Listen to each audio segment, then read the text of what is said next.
Great things astonish us, and small dishearten us. Custom makes both familiar. Jean de la Bruyere. Welcome to this week's episode of Warfare, Advancement, and Revisionism. My name is Preston Floyd, and as always, I am your host. I'd like to thank everyone for joining me this week. I appreciate it. If you're a newcomer, welcome again, and please feel free to go back and watch our backlog or listen to our backlog of episodes. And if you're a returning listener, thank you as always. I cannot stress how much I appreciate you guys. And please, to anyone who is listening, like, subscribe, download, rate, whatever kind of thing that your platform recommends to kind of make note of what you're listening to and kind of expand the download. I'd really appreciate it. The channel's seen a lot of growth the last couple of months, and I'd like that to continue. And I'd like it to continue a little bit quicker. But, feel free. I'd appreciate it. But regardless, thank you for joining me. So this week, we're going to be continuing to talk about human developments happening in the Indian subcontinent between 6 and 4000 BC. Specifically, we will be focusing more on north-central/northwestern India. And this, when I say India, I mean the subcontinent. And so this will include parts of modern-day India, Bangladesh, Nepal, and Bhutan. Though the second two areas we might not touch on too heavily until next week. We'll just have to wait and see. Before we dive too heavily onto that, though, I did have a couple of pieces of feedback, and actually a couple of IRL listeners that I know personally. They had both kind of brought up a similar question, just at different times. It was very funny to have them kind of ask generally the same thing. But they asked me, how many languages, this is kind of a rough approximation of what they ask. How many language families do I think, were spoken at India at any given time? And that's a very, impossible question to ask, or to answer, not ask, obviously. They asked it perfectly fine. I'm not able to answer it. I don't think there are any linguists who are able to answer it, but it would not surprise me that, it was quite a lot. Today, in the Indian subcontinent, there are over, I believe, it's between 8 and 900 languages, depending on if you consider something a language or a dialect. There's a lot of debate of that for some of those among linguists. I think the only place in the world that has more, the only kind of area in the world that has more languages spoken in the bounds of that area than India is Indonesia. They have over 1,000 languages. And you have to remember, there are a lot of isolated languages in Indonesia, a lot of islands that only have like 1 or 2 languages on them. So, depending on how isolated a region in India was, there could have been a couple languages spoken there. So it's impossible to say for sure. I would guess a lot. But, again, just because the language is lost does not mean that the descendants of those people are lost. It just means they're speaking a different tongue or something along those lines. So that's something, we'll discuss a little bit more as we go forward. With all that out of the way, though, it is time to go ahead and dive into the subject for this week's episode. Now, much like that I mentioned in our episode a couple of weeks ago about the southern portion of the subcontinent, the archaeological record for this area at the time frame of this episode is a little murky. And this is due to similar reasons as, the subcontinent, or the southern part of the subcontinent, the Deccan Peninsula, or Deccan Plateau. There are very similar reasons why archaeological record isn't as clear. The climate is much more humid and tropical, with lots of trees and plant growth that breaks down pretty much every human artifact that was not stone. And another big reason that it may be difficult to find archaeological evidence is that there are two very big river systems that are, contributing to, probably artifacts being swept away or being, covered in mud and things like that, because these rivers have shifted at some point in recorded history and in, I'm sure, prehistory. These are, of course, the river systems of the Ganges and the Brahmaputra River.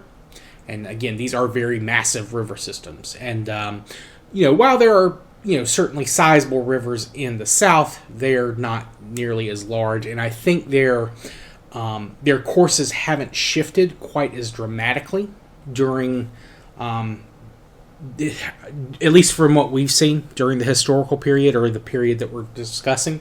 Mainly because they're coming through mountains with like those hard stones and things like that. It doesn't shift quite as dramatically. Now the Ganges and the Brahmaputra are coming down from, or at least some of their rivers are coming down from the Himalayas. But that's not where the shifts are happening. They're happening after they get out of the hills and they're kind of moving through this long plain that stretches from, further to the west into the east. So I think at one point, actually, the Brahmaputra just went straight south into the Bay of Bengal, but now it has it's shifted and kind of curves more to the east and then curves back to the south at that point. But that's all stuff that we'll talk about later. But that's probably another reason the archaeological record isn't clear. The river systems, even if it's not the Ganges and Brahmaputra directly, they're smaller rivers, they're feeder rivers and streams. They're probably covering up some things as well. And of course you have, there's monetary issues with conducting large-scale research. There's still a lot to study in sites that have already been uncovered. So, sometimes due to lack of funding, you kind of have to focus on what you know. Now, I think eventually we probably will find more, things to kind of dive into. But we're going to kind of cover some of the highlights of what we know about right now. Before that, though, I did want to kind of go over the etymology of the Ganges and the Brahmaputra. I think I did this a little bit, and it's not going to be quite as in-depth just yet because there is some religious / mythological aspects to their names. And again, I kind of don't want to dive into that too heavily just yet for India, but I will kind of give a brief overview of those two names. The Ganges is named for the Hindu goddess Ganga. She's an extremely important goddess. She has a couple of different aspects to her, in addition to being kind of the embodiment of the Ganges River, or the personification of the Ganges River, as the case may be. She is also, very importantly, a goddess of forgiveness and purification. The waters of the Ganges are sacred to any Hindu. They will cleanse your sins, and there are a lot of religious festivals and rites that involve cleansing oneself in the waters of the Ganges. Now, her father is Himavat, who is the personification of the Himalayan mountains, which, if you look at a map of the Ganges water system, that makes a lot of sense because, well, that's where kind of the headwaters for numerous branches or, I guess, tributaries of the Ganges kind of come down from, in addition to the Ganges itself, starting kind of coming down from the Himalayan mountains. Her mother is, there's a couple different versions depending on what story you're reading or what region you're in about who her mother is. Well, her mother's always the same, but her mother's origin is different. But it's the goddess Manivati, and depending again on the source you're looking at, she is either the daughter of the cosmic mountain, Mount Meru, but in some other ones she's a member of a specific social class and is the daughter of well, it's not so much a social class as a class of divinity. It's I believe it's P3 or P3. That's Pitri, which there are human and deity P3, but essentially they're like the forebearers. They're kind of like ancestral spirits, and humans have them, and the gods have them as well. But depending on again which version of Manavati you're talking about, she's either the daughter of Mount Meru or a member of one of the forebearers of the gods. I think his name was her father's name was Kavi. I forget who her mother is in that story, but regardless, so there's a couple of different explanations of her mother's origin. In addition, she's also the sister of Parvati, who is a goddess of she's a goddess of quite a lot of things, actually. But she is also the reincarnation of Shiva's wife, Sati. She's I think the second incarnation of her. I haven't brushed up on my Shiva mythology recently, so excuse me on that one. But yeah, so Ganga is, she's a primordial force. She's the river itself, but she's also forgiveness, purification. Even today, even though the Ganges is very polluted by not just human activity, but other types of industrial waste, it's still considered sacred. Even if the water itself looks dirty, it is always pure in the eyes of very religious and traditional Hindu worshippers. And there is a lot of efforts to kind of clean up the river, though those have been very hit or miss. And there's a lot of animals that we might not expect to find in the Hindu River. Specifically, there's a type of South Asian dolphin that swims up those rivers, and I really hope that they're able to save that, because that is a very critically endangered species. There's some types of crocodiles that are in the rivers, though they are not nearly as large as Nile crocodiles, but they are crocodiles, so they can be extremely dangerous. And then, of course, there's so many types of fish; it's hard to list them all. So that is the primary river, the Ganges. That's where the name comes from, and in a lot of the later texts and oral traditions, the Ganges is considered the most important river in his Hindu cosmology. There are other rivers that are praised and that are important, but she's kind of given the prime position in their worldview. Today there are a number again of just large tributaries feeding into the Ganges. You have the Yamuna, the Banas, the Chambal, the Betwa, the Tamsa, the Gomti, the Sun, the Gagara, the Gandak, Kasi, and then there's the Damodar.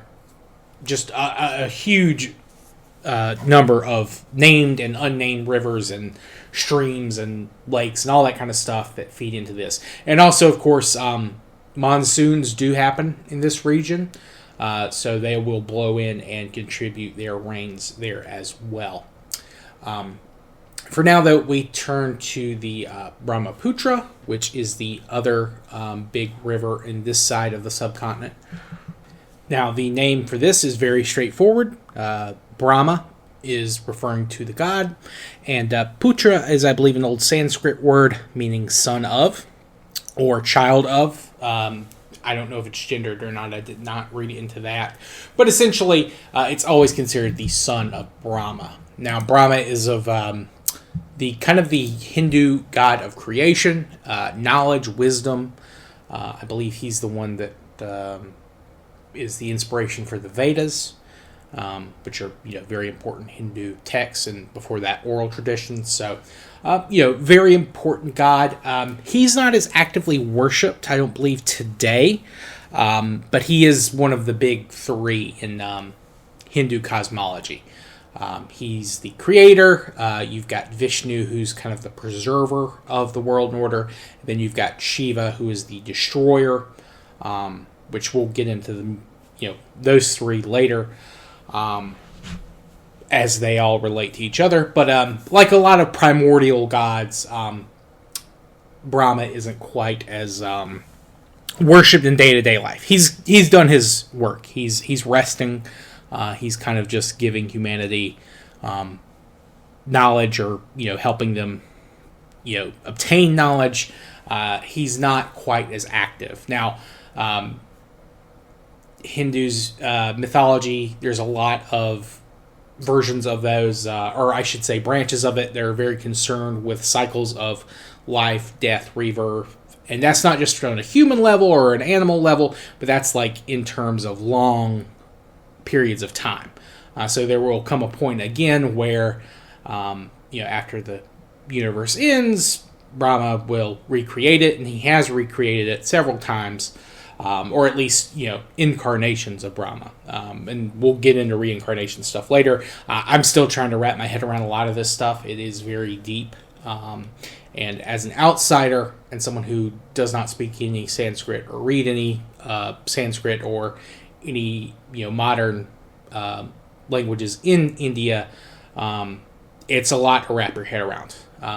There are very good translations out there, but it sometimes you feel like you're missing stuff, even if it is accurately translated. But one thing with the Brahmaputra is that it starts in the Tibetan Plateau, and it actually runs quite a long way, kind of parallel, I guess, to the north of before it begins to descend from the Tibetan Plateau. It kind of follows along like a long ridge, and then as it turns, it picks up more and more tributaries, and more things feed into it. And during the part before it begins to get some of those tributaries feeding into it, it does have another name, at least in Tibetan and China. It's known as the Yerlong or the Songpo, depending on the version of Chinese or Tibetan you're using. But once it begins to meet the Loet and the Subansiri rivers in what today the Subansiri runs through Bhutan, and the Loet also comes down kind of from the Tibetan plateau. But once those two waters kind of meet the Songpo, then it becomes collectively known as the Brahmaputra. And once it gets off the plateau, it really picks up speed, and the amount of water that it gets is a lot heavier. It has a lot of flow once it gets through, or starts to fall downhill from the Tibetan plateau. So depending on where you are, it may have a different name. And there are a couple of other big rivers that feed into that. I think it's the Barak and the Meghana as well. And these are coming from the mountains that kind of form the barrier between the modern country of Myanmar and Bangladesh. That's where the Barak and the Surma are coming down from. And those rivers where they meet, a couple of other smaller things are called the Meghna, and where the Brahmaputra and the Ganges meet together is known as the Padma, and the Padma and the Meghna meet, and they all flow out of the mouth of the Ganges into the Bay of Bengal. So, as you can guess, there's a lot of well-watered, fertile land in this area, and that will become important when agriculture begins to be imported. But during this season, that hasn't happened just yet. Or it may be better to say it's not happening at quite a large scale. Much like the subcontinent, or the southern part of the subcontinent, if agriculture is being practiced, it's at a very small level, and it's only as a supplement to a more traditional human lifestyle of hunting, gathering, and, of course, with all these rivers in the area, fishing is also a big part of that, too.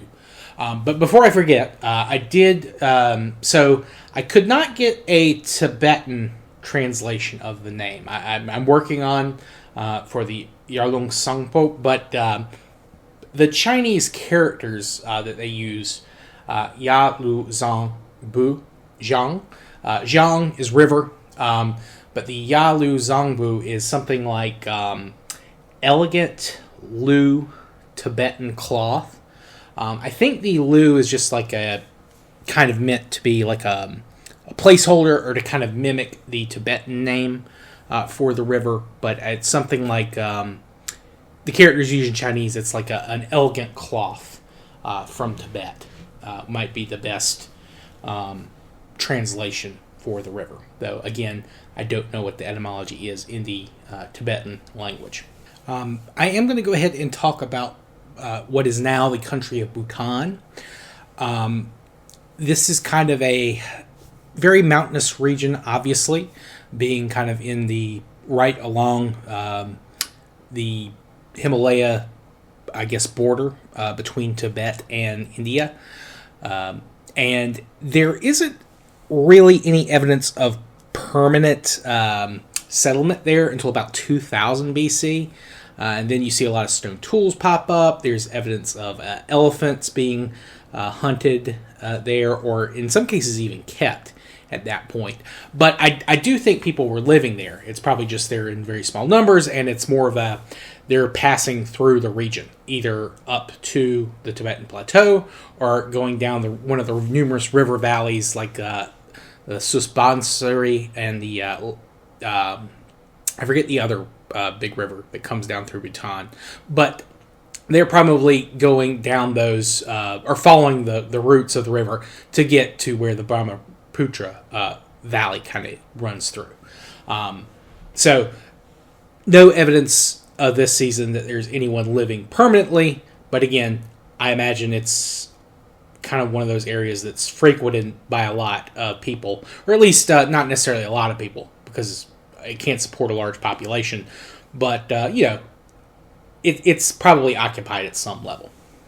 And that kind of leads into a good place to talk about Nepal. Nepal is a little bit better off in terms of water. There are a couple of different tributaries of the Ganges that flow directly through Nepal. The Gandak, the Khasi, the Gagara. These are all the big tributaries that are flowing south. And there are other rivers that kind of flow through areas of those as well. And Nepal has a fairly large population for its size. It has around 31 million people.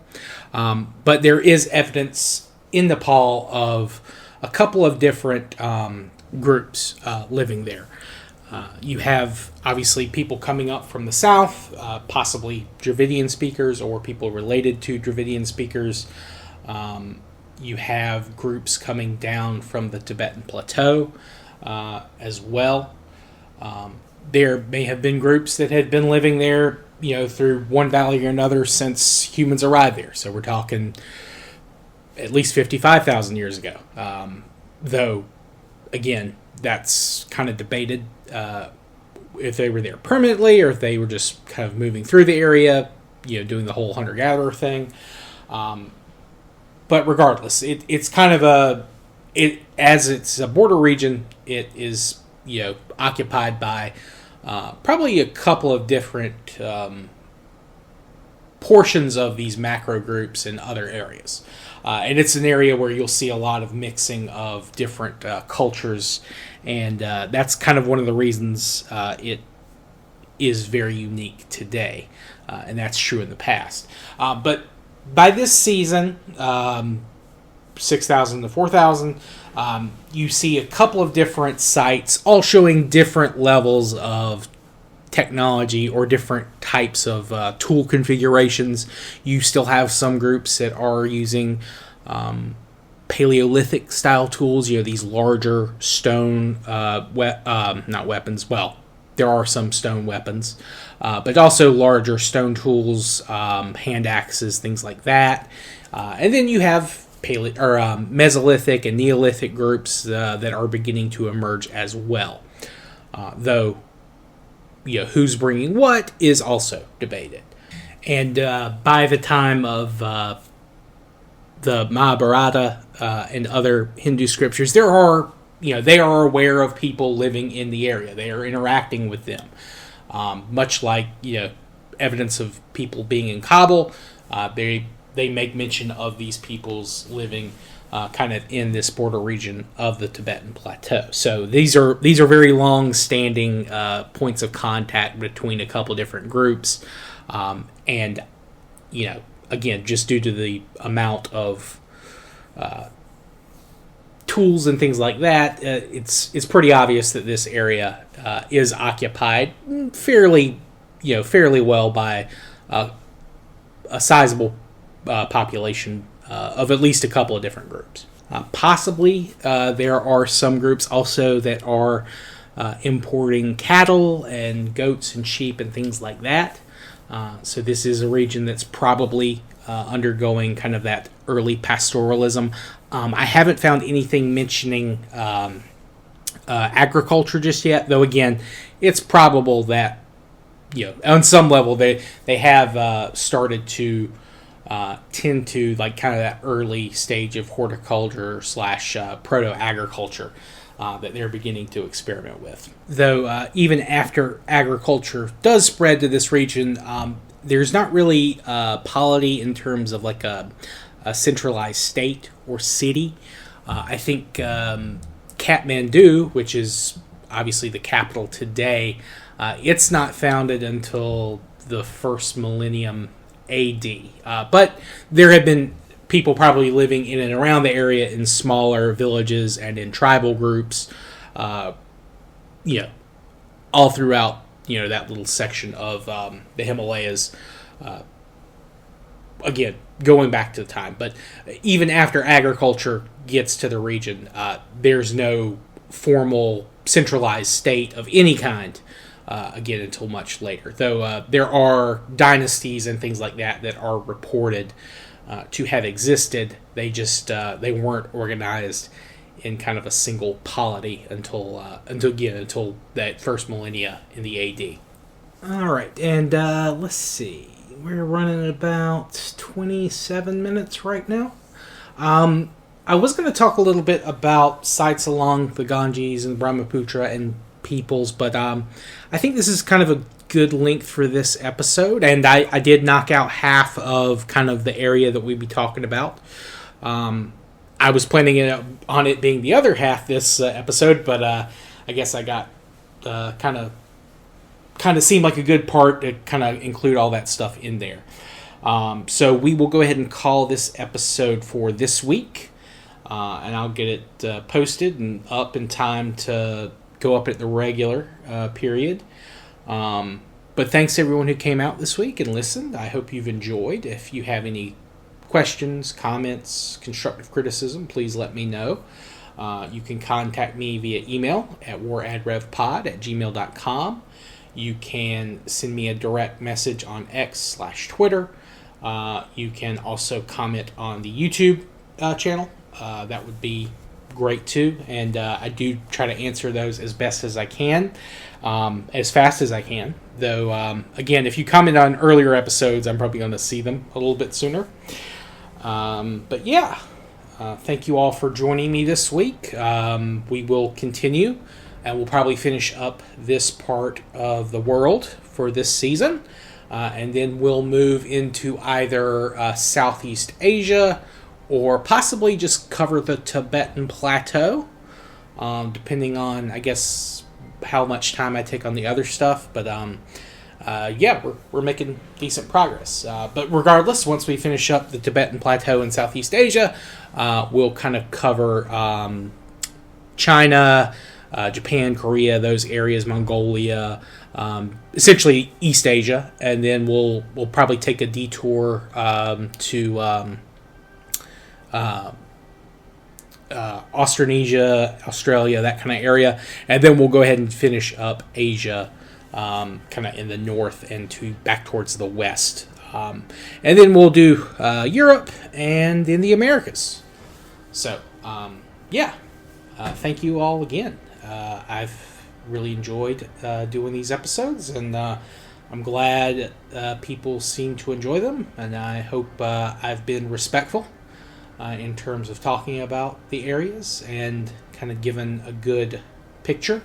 But there are a couple of things that we'll talk about next week to again finish up the kind of the Indian subcontinent for this season. So thank you all for joining me. I hope you have a good rest of your day and week from whenever you're listening to this, and I'll see everyone next time. Peace.